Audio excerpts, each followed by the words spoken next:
Salam saudara, kita akan menikmati firman Tuhan tanggal 16 Oktober 2022, Minggu 18 Trinitatis, diambil dari kitab Nehemia pasal 5 ayat 1-13. Allah menjawab setiap pergumulan. God answer each the struggle. Saya akan bacakan teksnya untuk kita.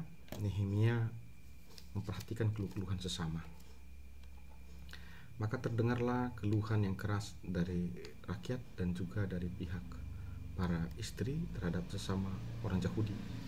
Ada yang berteriak, anak laki-laki dan anak perempuan kami banyak dan kami harus mendapat gandum supaya kami dapat makan dan hidup. Dan ada yang berteriak, ladang dan kebun anggur dan rumah kami gadaikan untuk mendapat gandum pada waktu kelaparan. Ada juga yang berteriak, kami harus meminjam uang untuk membayar pajak yang dikenakan raja atas ladang dan kebun anggur kami. Sekarang walaupun kami ini saudara sedaging dengan saudara-saudara sebangsa kami dan anak-anak kami sama dengan anak-anak mereka, namun kami terpaksa membiarkan anak-anak lelaki dan anak-anak perempuan kami menjadi budak, dan sudah beberapa anak perempuan kami harus membiarkan diri dimiliki orang lain. Kami tidak dapat berbuat apa-apa karena ladang dan kebun anggur kami sudah di tangan orang lain. Ayat 6 dikatakan, maka sangat marahlah aku ketika aku dengar keluhan mereka dan berita-berita itu. Setelah berpikir masak-masak, aku menggugat para pemuka dan para penguasa. Kataku kepada mereka, masing-masing kamu telah makan riba dari saudara-saudaramu. Lalu kuadakan terhadap mereka suatu sidang jemaat yang besar. Berkatalah aku kepada mereka, kamu selalu berusaha sedapat-dapatnya untuk menebus sesama orang Yahudi yang dijual kepada bangsa-bangsa lain, tetapi kamu ini justru menjual saudara-saudaramu supaya mereka dibeli oleh kami. Mereka berdiam diri karena tidak dapat membantah. Kataku, tidaklah patut apa yang kamu lakukan ini. Bukankah kamu harus berlaku dengan takut akan Allah kita untuk menghindarkan diri dari cercaan bangsa-bangsa lain, musuh-musuh kita? Juga aku dan saudara-saudaraku dan anak buahku telah membungakan uang dan gandum kepada mereka. Biarlah kita hapus hutang mereka itu. Biarlah kamu kembalikan mereka hari ini juga ladang mereka, kebun anggur, kebun zaitun dan rumah mereka.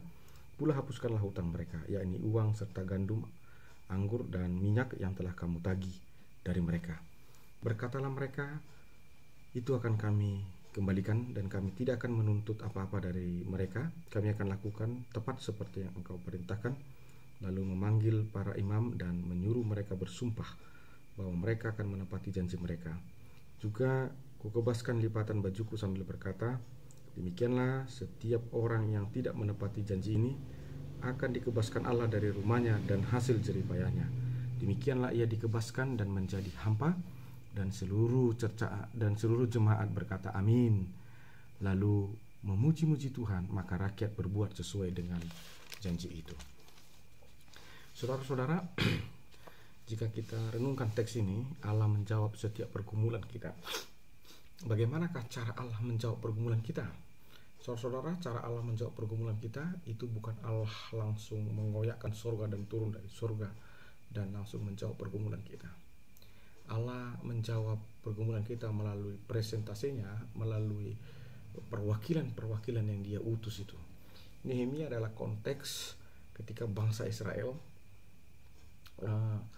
di dalam setelah perbudakan, lalu kehidupan ekonomi, kehidupan situasi etis dan moral bangsa itu mengalami keterguncangan. Tapi keterguncangannya bukan hanya karena perlawanan dari bangsa non-Israel, tetapi juga persoalan internal di dalam bangsa itu sendiri. Seperti dikatakan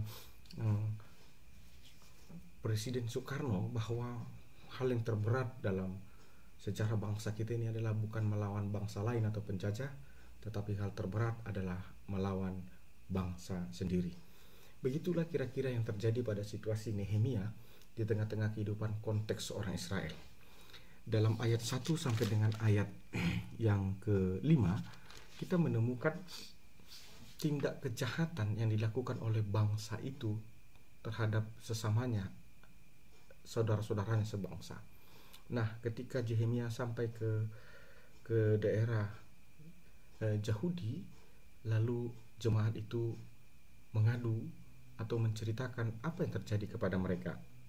Apa aduan mereka? Teks ini menerangkan dalam ayat 1 dikatakan, so be heard complaint heard from people and also from the side the rivers to fellow Jews. There sought my boy and my girls a lot from us must get with so that we can eat and live. And there we sought the garden grape and my nine hosts us pound to have a grape and the time the surfing.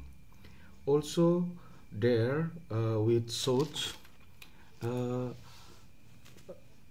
we must borrow money to pay tax and warn king on the garden grape us.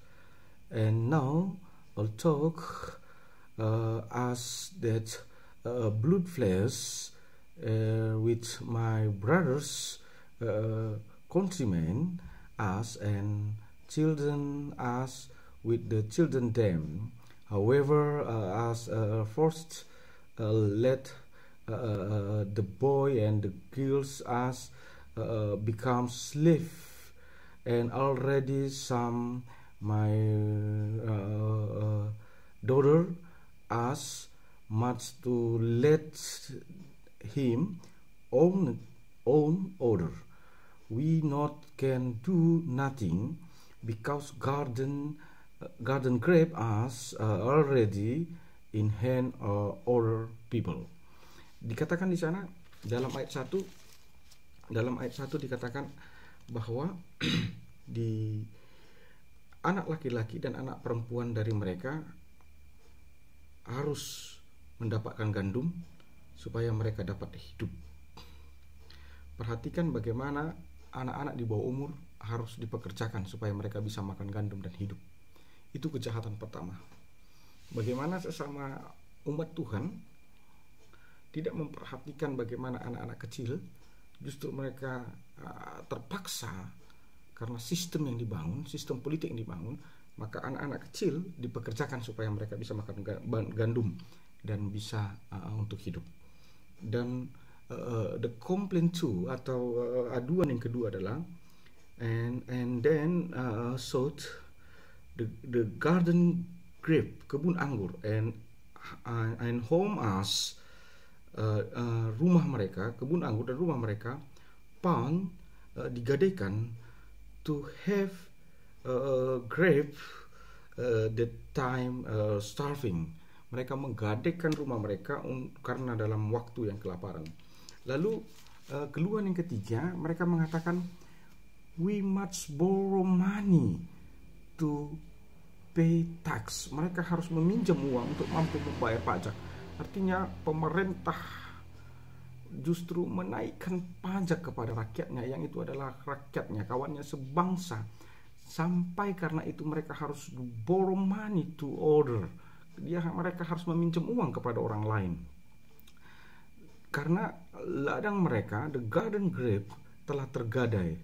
Nah, dikatakan di situ, maka akibat tindakan-tindakan keadilan itu, mereka berkata bahwa mereka kehilangan kepercayaan.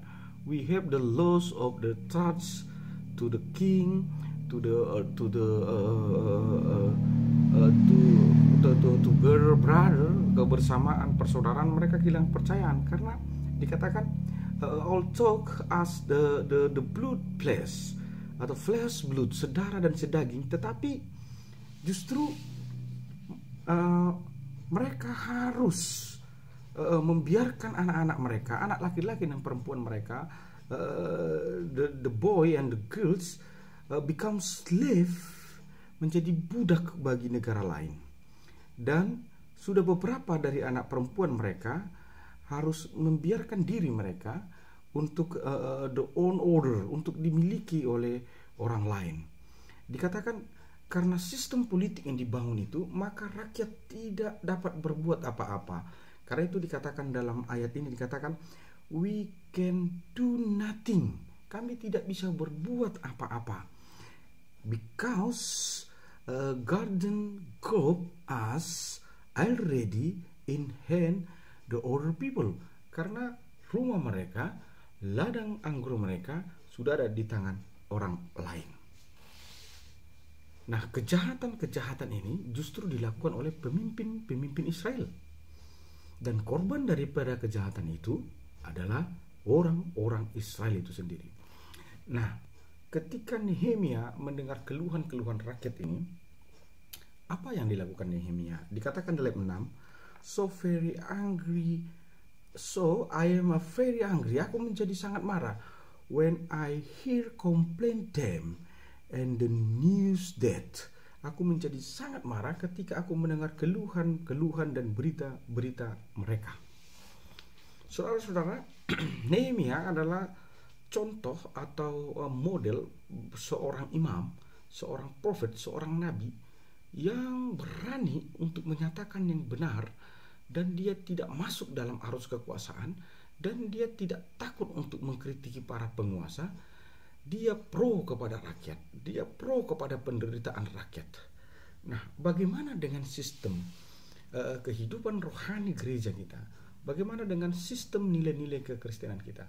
Bagaimana dengan suara kenabian kita?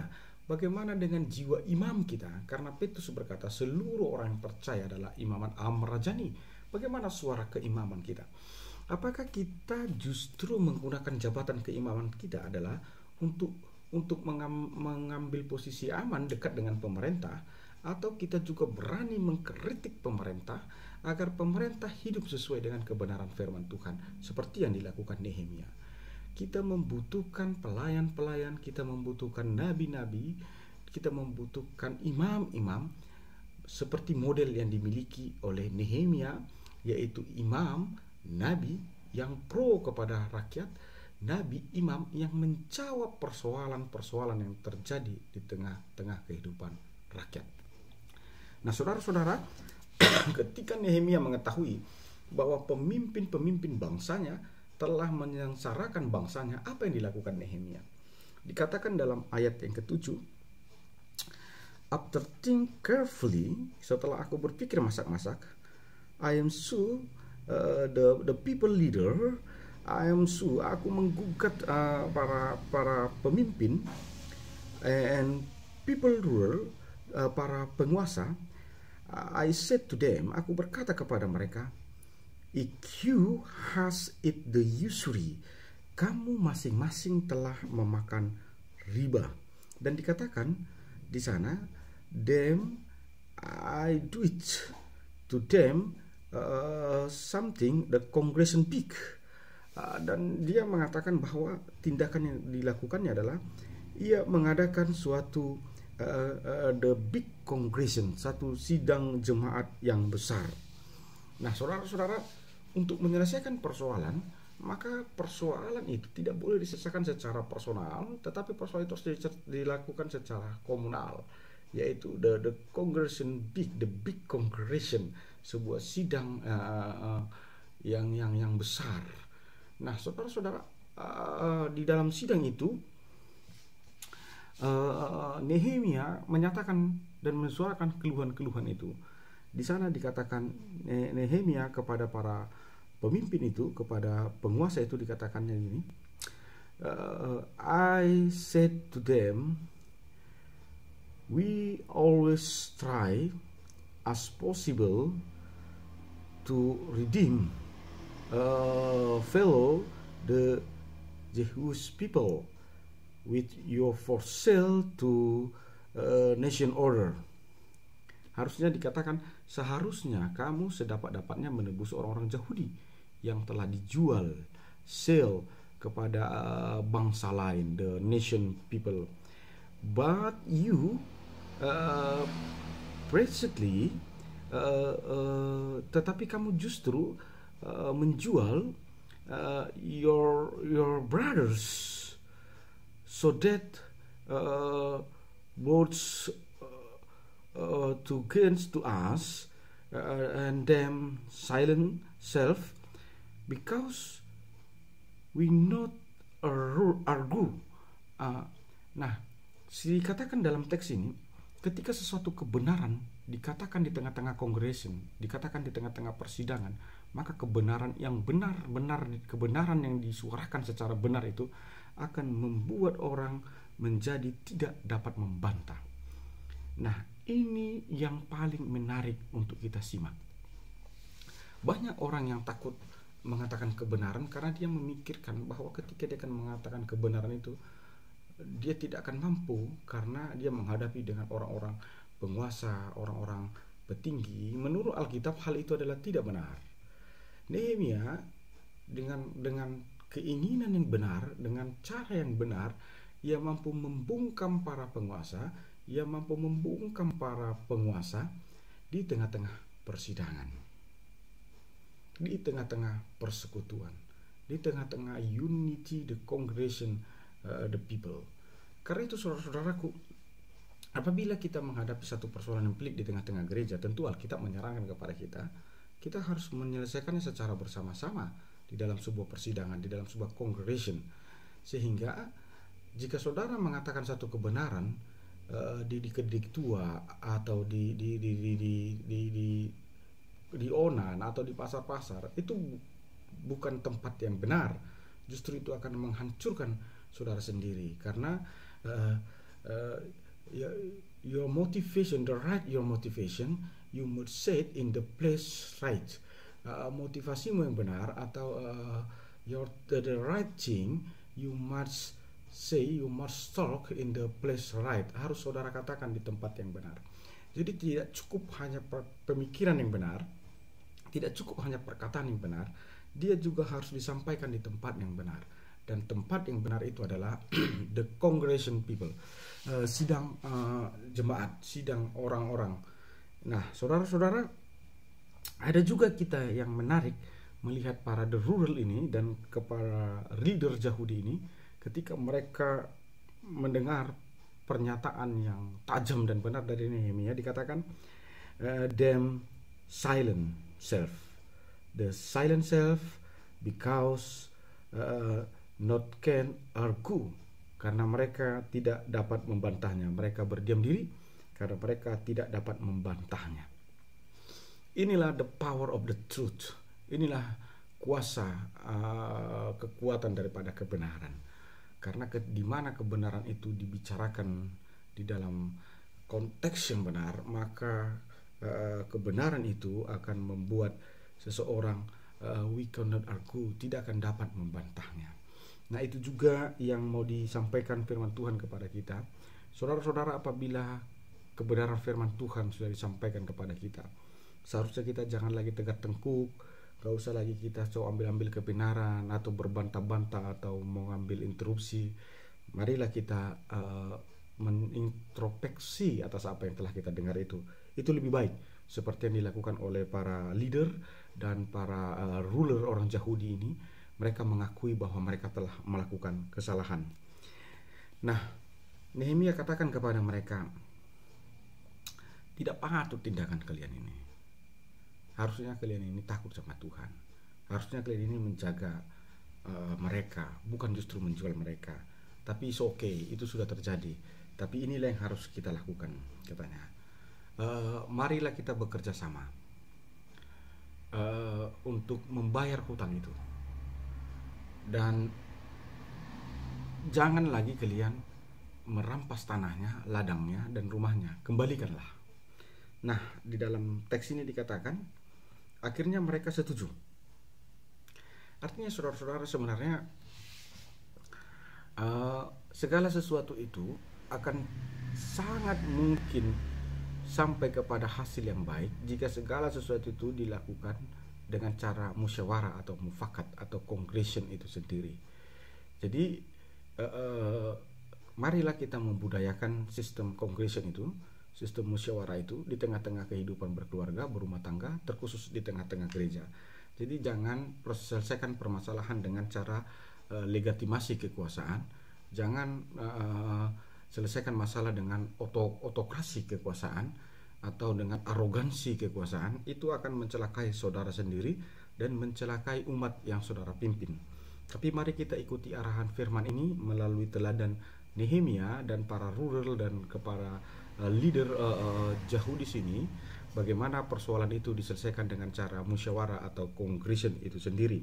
Nah, di dalam congregation itulah, di dalam persekutuan itulah Allah mencurahkan kasih karunia, the opened heart, the opened mind, the people leader, the people ruler, orang-orang penguasa, orang-orang pemimpin Yahudi itu, sehingga dikatakan mereka akan mau untuk mengembalikan itu. Mereka tidak akan menuntut utang lagi, dan mereka akan membantu Nehemia dalam program untuk membebaskan budak dan mengembalikan ladang gandum dan juga the garden, ladang zaitun, ladang rumah mereka juga akan dikembalikan. Nah, saudara-saudaraku yang saya kasih dalam Kristus Yesus Tuhan kita, setelah mereka setuju, Nehemia tidak begitu saja menyelesaikan persoalan itu, menyudahi persoalan itu, tetapi Nehemia berkata harus ada komitmen. Komitmen itu adalah the promise atau janji yang diikat di dalam name of God, yang diikat di dalam nama Tuhan. Jadi karena itu di dalam kehidupan kita, dalam mencapai musyawarah itu tidak boleh menjadi the anthropocentrisme, seolah-olah itu berpusat kepada kemampuan manusia, tetapi dia harus bersifat teosentrisme, dia harus berpusat kepada Allah, dimulai di dalam Allah. Dan congregation itu, musyawarah itu juga harus ditutup dalam Allah, dan itulah komitmen kita. Karena di mana Allah diikut sertakan dalam sebuah komitmen, dalam satu keputusan, maka di sana akan menimbulkan rasa loyalty, kesetiaan, rasa the fear to God, sehingga kesepakatan itu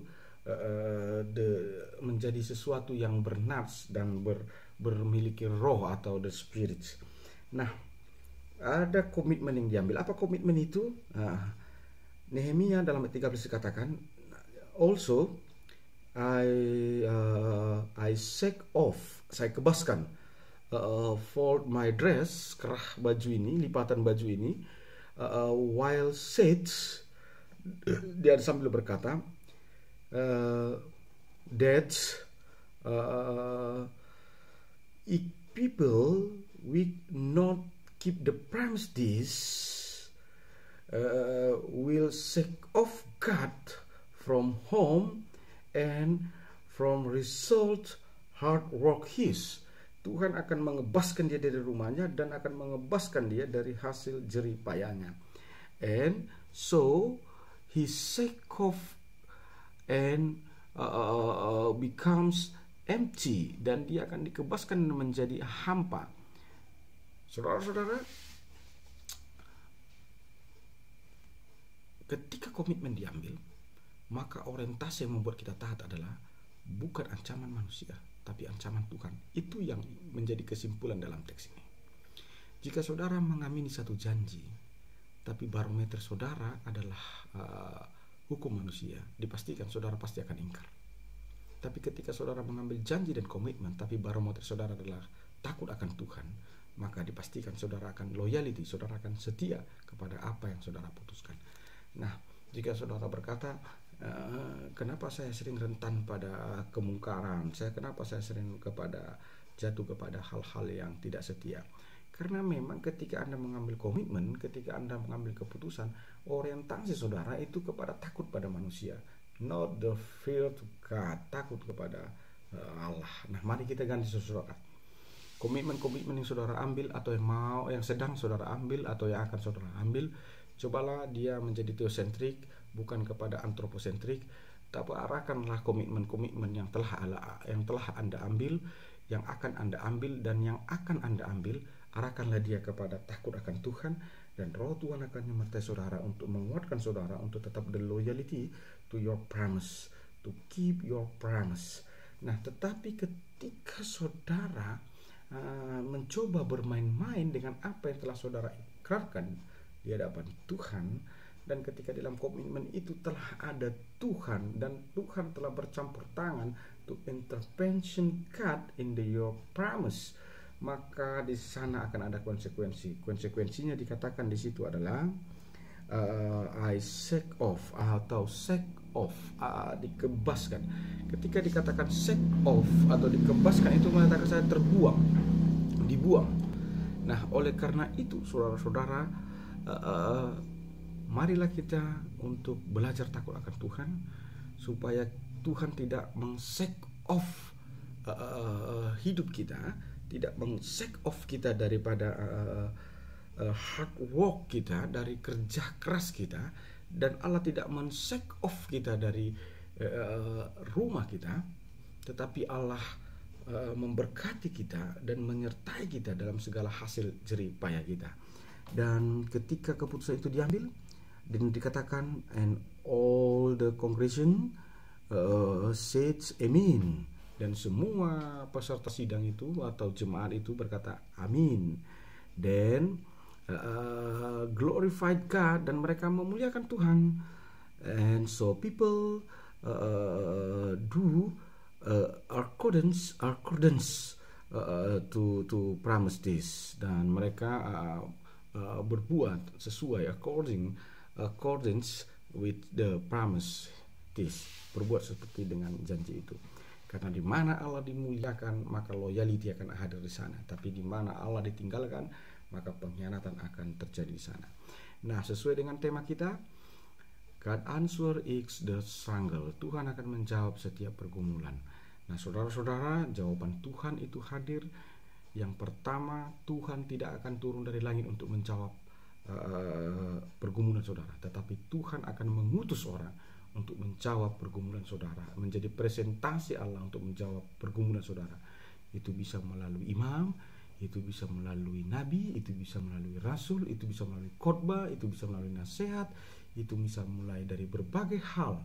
Karena itu hormati setiap presentasi Allah yang diutus Allah kepadamu. Yang kedua, Allah menjawab setiap pergumulan kita adalah melalui maunya kita peduli dan peka terhadap situasi kehidupan sosial yang ada kepada kita. Yang ketiga, Allah menjawab setiap pergumulan kita ketika kita berani untuk menyuarakan kebenaran, ketika kita berani untuk membela hak-hak orang yang tertindas, hak-hak rakyat.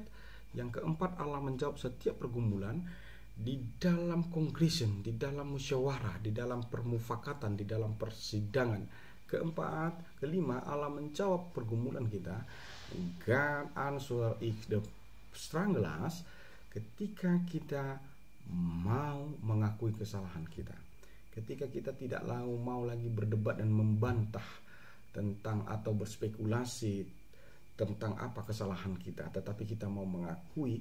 Kalaupun kita tidak bisa berkata, ya aku melakukannya, setidak-tidaknya kita ada silent self, berdiam diri, itu sudah satu yang baik. Artinya kita sudah mengakui, ya saya salah. Nah, dan keenam, cara Allah menjawab pergumulan kita, kita harus mengalami perubahan, transformation, kita harus mengalami differentiation, yaitu like the pertobatan. Bagaimana ketika kita sudah melakukan yang salah, maka kita harus memperbaiki kesalahan itu dengan cara mengembalikan apa yang telah kita rampas dari orang lain, membayar nazar yang telah kita nazarkan tetapi belum kita bayar, dan setelah itu maka kita akan memiliki roh the glorified to God, kemampuan untuk memuji dan memuliakan Allah. Allah menjawab setiap pergumulan saudara. Dan jadilah Nehemia baru di tengah-tengah konteks kehidupan perpolitik kita sekarang. Bicarakanlah yang benar, perjuangkan hak-hak orang kecil, perjuangkan hak-hak orang tertindas. Tapi cara memperjuangkannya bukan dengan cara-cara arogansi, bukan dengan cara-cara personal, tapi dengan cara-cara unity, dengan cara-cara together, dengan cara-cara congregation mencapai mufakat. Tuhan memberkati saudara-saudara sekalian. Shalom.